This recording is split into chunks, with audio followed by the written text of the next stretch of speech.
ও বান্দারা, যদি আল্লাহ রাব্বুল আলামিনের কাছে কোনো কিছু সাহায্য চাওয়ার প্রয়োজন হয়, যেমনটি আদম আলাইহিস সালাম বিপদে পড়েছিলেন, সাহায্য চেয়েছিলেন আমার কাছে, তোমরা যদি বিপদে পড়ো আর সাহায্য যদি চাও, তাহলে এভাবে সাহায্য চাইবে কিভাবে?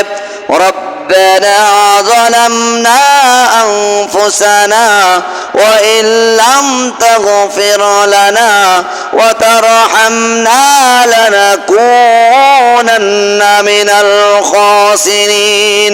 হে আমার প্রতিপালক, আমরা তো নিজেদের প্রতি জুলুম করে ফেলেছি, তুমি যদি আমাকে ক্ষমা না করো, দয়া না করো, তবে আমরা তো ক্ষতিগ্রস্তের অন্তর্ভুক্ত হয়ে যাব।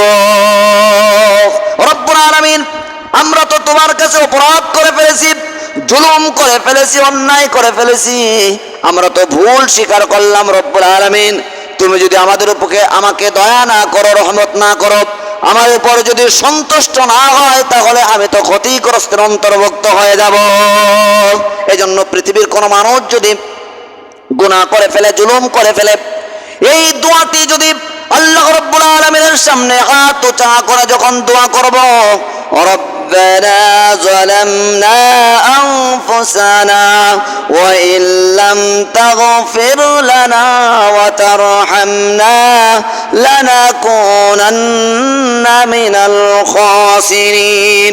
হযরত আদম আলাইহিস সালাম যেমনটি বিপদে পড়েছিলেন, এই দোয়া করার কারণে আল্লাহ রাব্বুল আলামিন হযরত আদম আলাইহিস সালামের দোয়া কবুল করেছিলেন এবং বিপদ দূর করে দিয়েছিলেন। আল্লাহ রাব্বুল আলামিনের কোন বান্দা যদি বিপদে পড়ে, এই দোয়া যদি করে, আল্লাহ রাব্বুল আলামিন তার সকল বিপদকে আল্লাহ তাআলা দূর করে দিবে। বলুন সুবহানাল্লাহ।